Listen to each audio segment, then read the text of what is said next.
Juan, de 25 años de edad, quien no tiene antecedentes penales, dispara a Pedro porque su enamorada le terminó por él y producto del disparo le causa la muerte y su conducta se adecua al artículo 106, homicidio simple, y la pena es no menor de 6 ni mayor de 20 años y lo terminan sentenciando a Juan con una pena privativa de libertad de 10 años con 4 meses. Y en otro caso hipotético, donde Joel se queda en casa de María porque son grandes amigos, y María, de 25 años de edad, quien no tiene antecedentes penales, termina matando a Joel con un disparo porque Joel se encontraba encima de su menor hija de 15 años de edad intentando violarle, y su conducta de María no se encuentra dentro de las causas de justificación que te eximen de responsabilidad penal, y por lo tanto su conducta de María se adecua al artículo 106, homicidio simple, y lo terminan sentenciando con una pena privativa de libertad de 6 años. La pregunta que nos realizamos es, ¿por qué en el caso de Juan se tiene una pena privativa de libertad de 10 años con 4 meses? ¿Y por qué en el caso de María se tiene una pena privativa de libertad de 6 años? Si los dos han cometido el mismo delito, acabando con la vida de la otra persona mediante un disparo.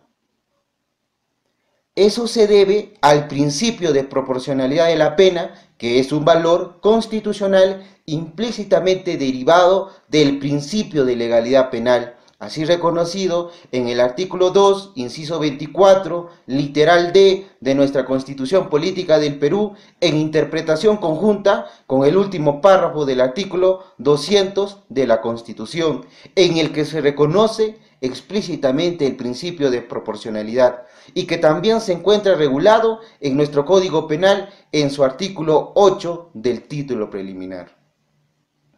Quien les habla, mi nombre es Jonathan Joel, soy estudiante de Derecho. En este video voy a compartir lo poco que sé sobre el principio de proporcionalidad de la pena como un límite al ius puniendi.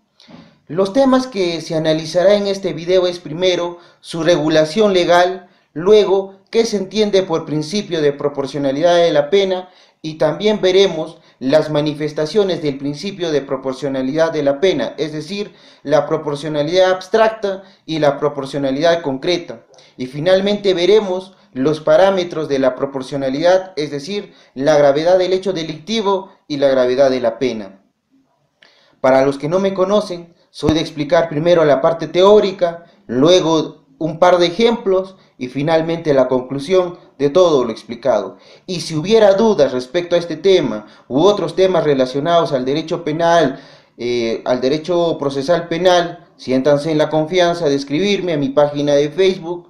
Yo encantado de poder ayudarlos a absolver sus dudas. Sin decir nada más, comenzamos con este video.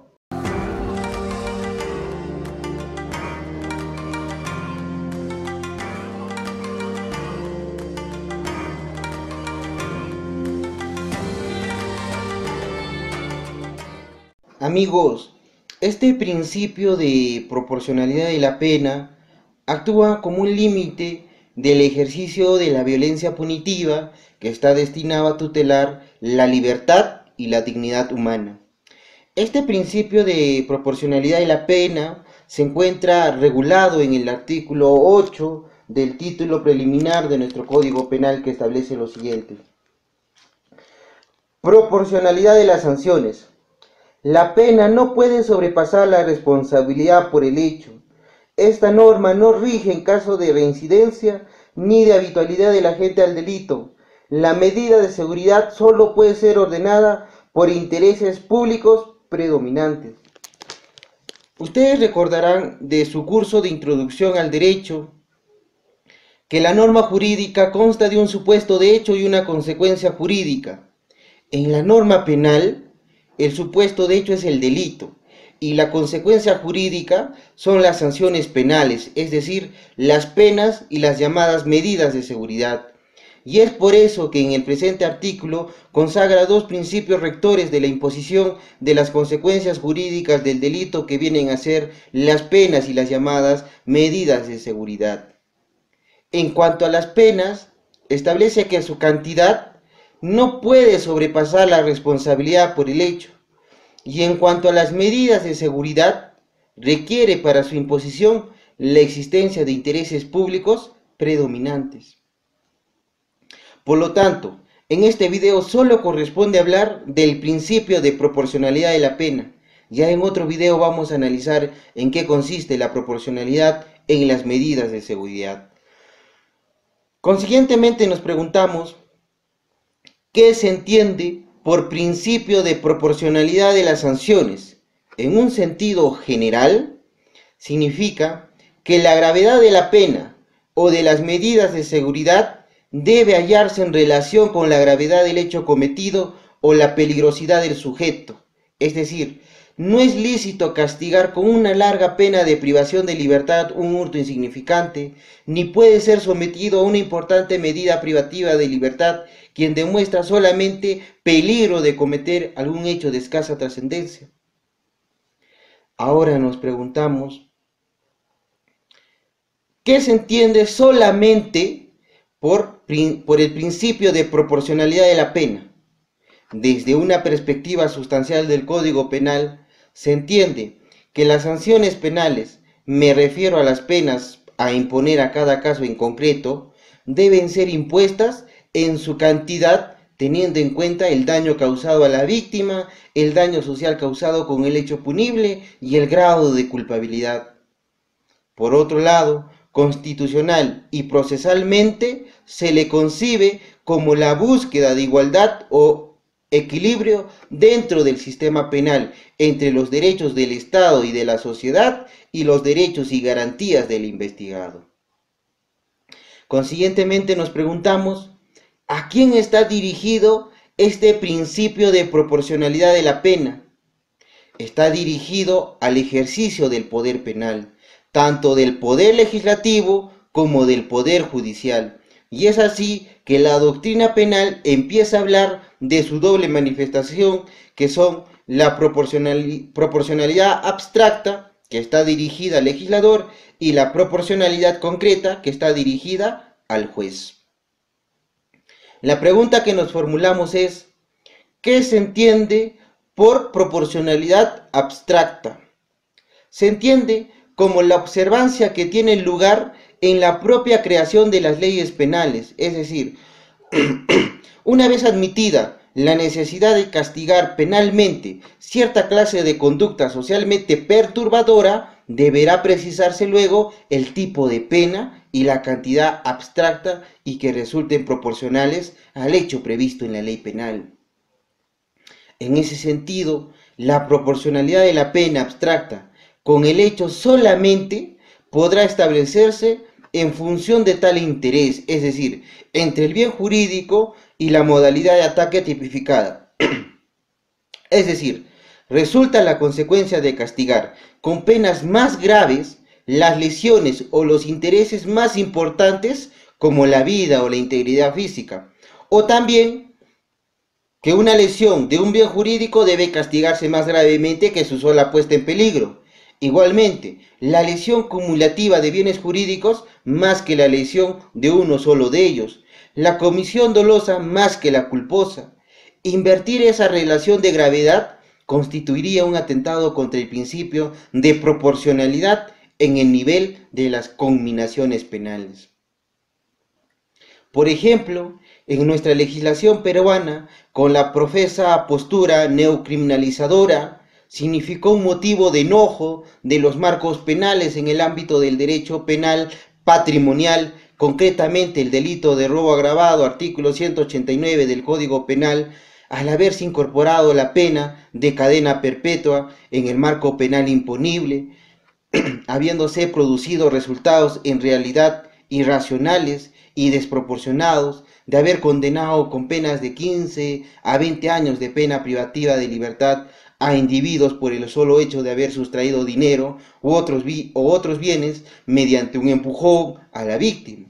lo cual resulta un exceso de punición, que a veces era corregido en las instancias jurisdiccionales supremas, aplicando este principio de proporcionalidad de la pena, que tiene que ver también con el rechazo a penas inhumanas y abiertamente lesivas a la dignidad humana.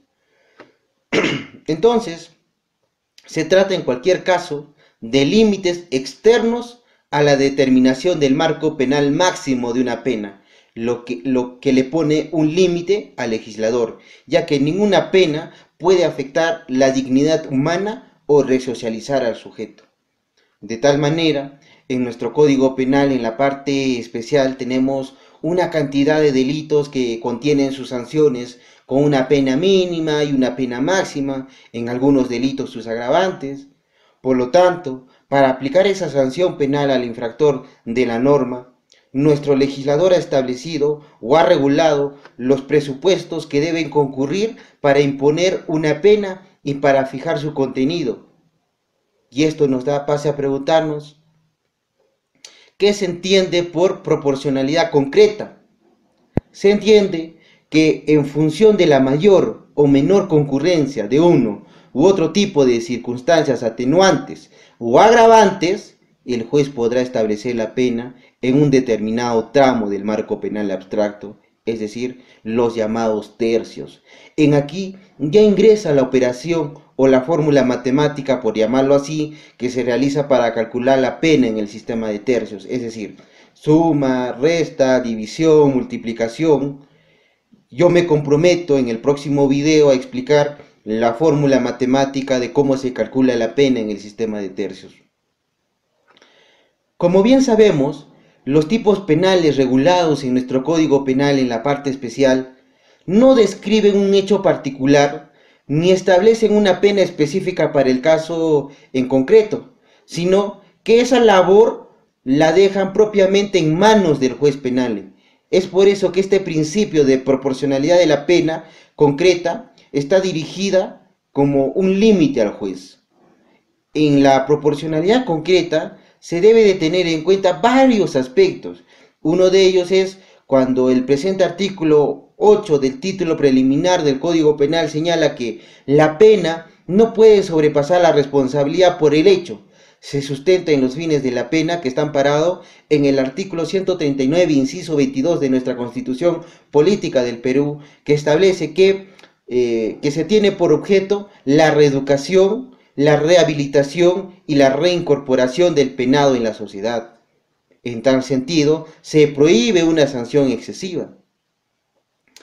Pero también hay que tener en cuenta que para imponer una sanción penal debe tenerse presente que el legislador ha establecido criterios o presupuestos a tomar en cuenta. 1. Las clases de pena regulados en el artículo 28 del Código Penal. 2. El quantum de las penas respecto de cada delito.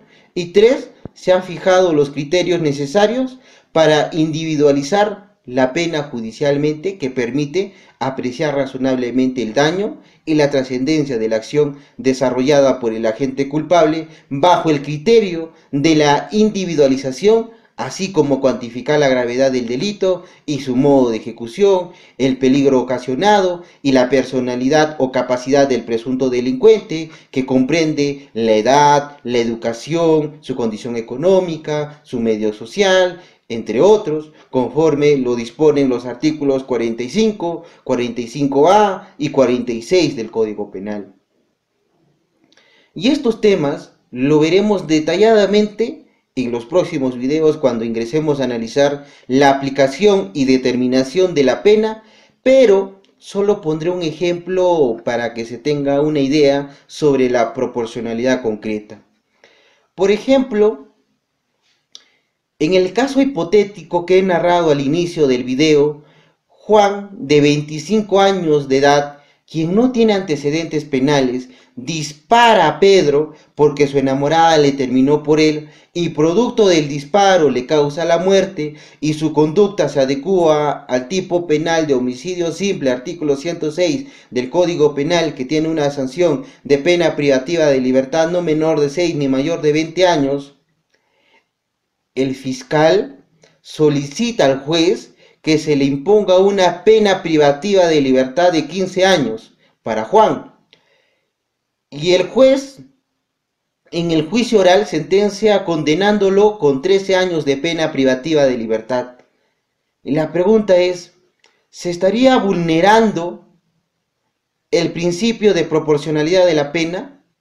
La respuesta es sí, porque como he señalado, el legislador ha establecido una serie de criterios al momento de determinar la pena, regulado en el artículo 45A de nuestro Código Penal, que nos da a entender que la determinación de la pena es un proceso valorativo que se realiza en dos niveles.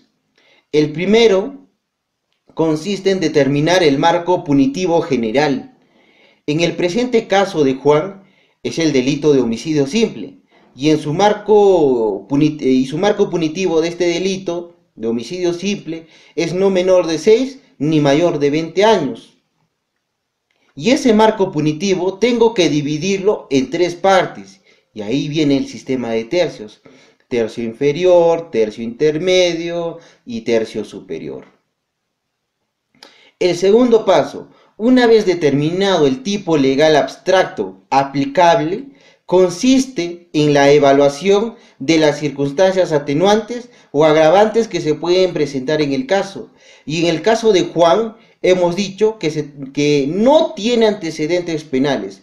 Por lo tanto, se encuentra un atenuante que está previsto en el artículo 46 del Código Penal. Por lo tanto, el artículo 45A, en su inciso 2, literal A de nuestro Código Penal, señala que cuando concurran circunstancias atenuantes, la pena concreta se determina dentro del tercio inferior. Entonces, tú, en el primer paso, ya has identificado el espacio punitivo y lo has dividido en tres partes: tercio inferior, tercio intermedio y tercio superior. Yo les pondré en la pantalla la operación matemática de la pena realizada respecto al delito de homicidio simple, y en el próximo video les estaré enseñando cómo se calcula la pena en el sistema de tercios para que sepan cómo he calculado la pena a imponer. En consecuencia, nos damos cuenta que el juez, al momento de determinar la pena, ha vulnerado el principio de proporcionalidad de la pena, ya que la pena a imponerse a Juan está dentro del marco punitivo de no menor de 6 años ni mayor de 10 años con 8 meses. Entonces el juez debió dictar una sanción dentro de ese espacio punitivo, teniendo en cuenta lo que señala el artículo 45A, 46 y 45 del Código Penal, que permite graduar la pena.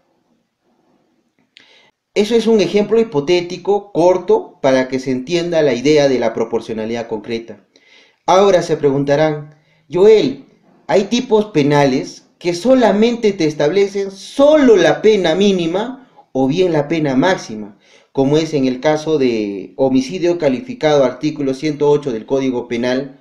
Solo me establece la pena mínima, que es no menor de 15 años, pero no me dice cuál es la pena máxima.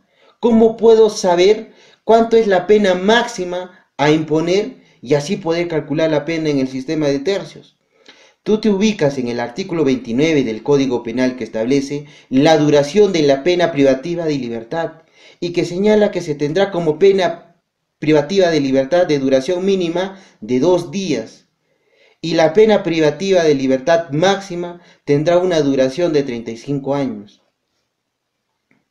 Entonces, si el tipo penal no te establece la pena mínima, tú ya sabes que es de 2 días. Y si no te establece cuánto es la pena máxima, ya sabes que son de 35 años. Ahora, en la práctica, si se van a especializar en lo penal, van a haber casos donde se puede reducir la pena por debajo del mínimo legal. Es decir, si la pena mínima es de 10 años, se puede reducir hasta 9, 7 años, dependiendo del caso a analizar. Puede ser que se encuentre una atenuante privilegiada del artículo 20, por ejemplo, el artículo 22 del Código Penal, que es responsabilidad restringida por la edad. O quizás reducción de la pena por bonificación procesal regulado en el artículo 471 del Código Procesal Penal, que hace referencia a la confesión sincera, terminación anticipada, y entre otros artículos que están regulados en el Código Penal, como también en el Código Procesal Penal. Y en determinados casos se llega hasta una pena suspendida bajo reglas de conducta, prestación de servicios. Incluso hay casos que pueden estar presentes varias circunstancias agravantes y varias circunstancias atenuantes, o simultáneamente circunstancias agravantes y atenuantes. Al respecto, la teoría penal más representativa precisa que al producirse una concurrencia de circunstancias, el juez no puede dejar de apreciar o valorar la presencia de cada circunstancia concurrente. Esto es, toda circunstancia presente en el caso penal debe ser evaluada en sus efectos para la configuración de la pena concreta. Por tanto, a mayor número de circunstancias agravantes, la posibilidad de alcanzar el extremo máximo de la pena básica. Igualmente, la pluralidad de circunstancias atenuantes llevará la cuantificación punitiva hacia el extremo mínimo de la pena prevista para el delito cometido. Frente a la existencia simultánea de circunstancias agravantes y atenuantes, la posibilidad cuantitativa de la pena deberá reflejar un proceso de compensación entre factores de aumento y disminución de la sanción, pudiendo situarse la pena concreta en el ámbito medio de la pena básica. Ojo, cabe precisar que el citado artículo 8 del título preliminar de nuestro Código Penal no establece propiamente una estricta observancia de la proporcionalidad de la pena con la gravedad del hecho, sino como límite máximo, es decir, se prohíbe una sanción excesiva. En ese sentido, si se establecen penas mínimas a delitos graves, sin ninguna razón jurídico-penal atendible, se estará igualmente vulnerando el principio de proporcionalidad de las penas, aun cuando la pena no haya sobrepasado el límite de la responsabilidad por el hecho. Entonces, la proporcionalidad se mantiene entre el hecho delictivo y la pena a imponer, por lo que habrá que precisar cómo se establece la mayor o menor gravedad de cada uno de ellos. Por lo tanto, veremos cuáles son los parámetros o criterios que se deben utilizar para esta valoración al momento de determinar la pena. Esos criterios o parámetros de la proporcionalidad son la gravedad del hecho delictivo y la gravedad de la pena. La gravedad del hecho delictivo es una razón que debe ser considerada al momento de imponer la pena, porque implica la observación objetiva de la mayor o menor importancia del bien jurídico quebrantado por el autor.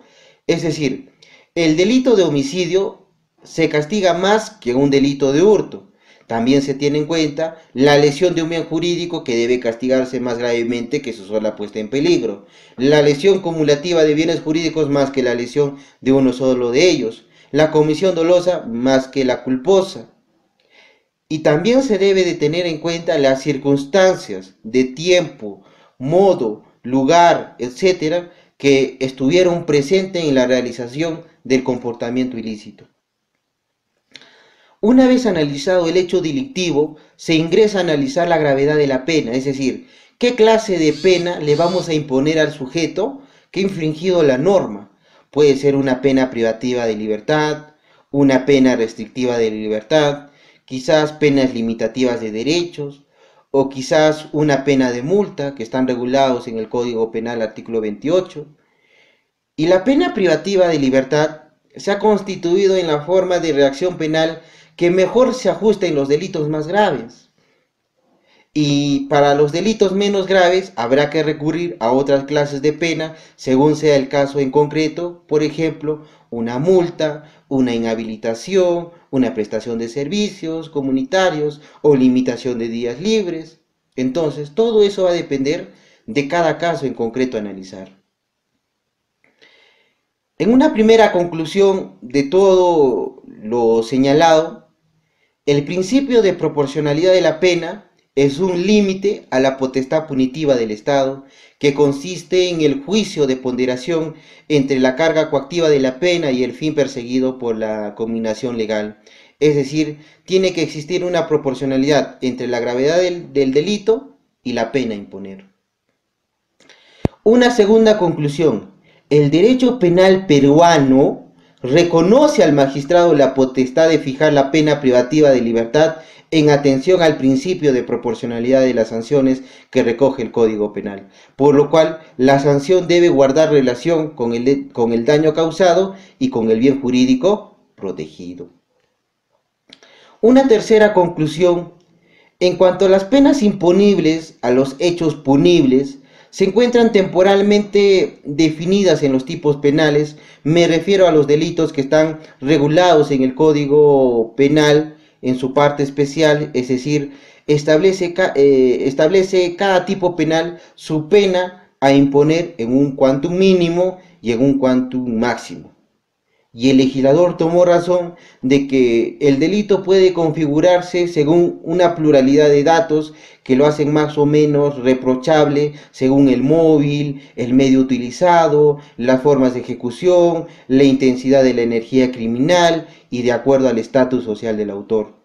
Por lo que estos elementos implican dos principios básicos: el de proporcionalidad y el de responsabilidad penal, que están regulados en el artículo 7 y 8 del título preliminar de nuestro Código Penal. Una cuarta conclusión: el juzgador, según reglas o fórmulas generales, está en capacidad de elevar y bajar los marcos penales. Me refiero a las penas a imponer, que están contenidos en abstracto, y esto se da a través de las agravantes, atenuantes y eximentes incompletos.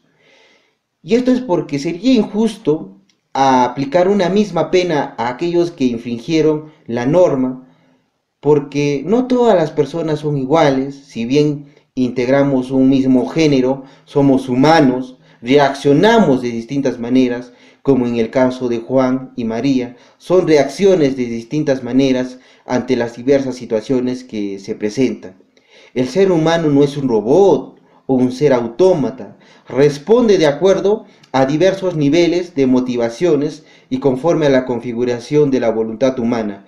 De ahí la necesidad de un proceso individual en la aplicabilidad judicial de la pena.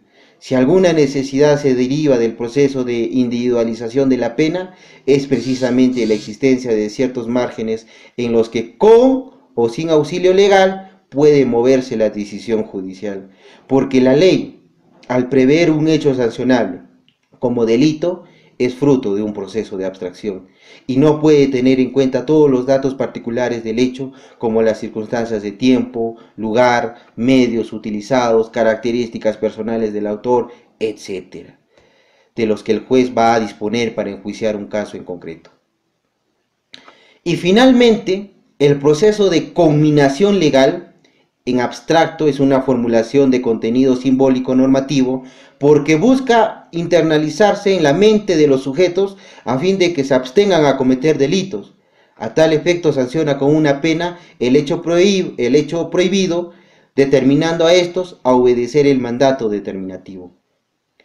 Pero, en cambio, el proceso de concreción legal es de naturaleza individual, en tanto recoge no solo el hecho punible, sino también las diversas particulares que presenta el autor culpable a fin de imponer una pena útil y merecida.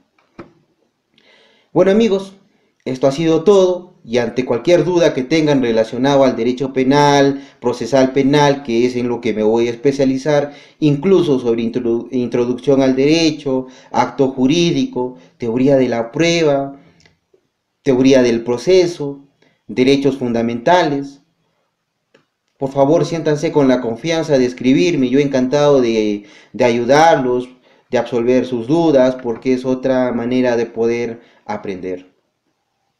Muchas gracias, nos vemos en un próximo video titulado ¿Cómo calcular la pena en el sistema de tercios? La fórmula matemática. Hasta luego y muy amables por quedarse hasta el final del video.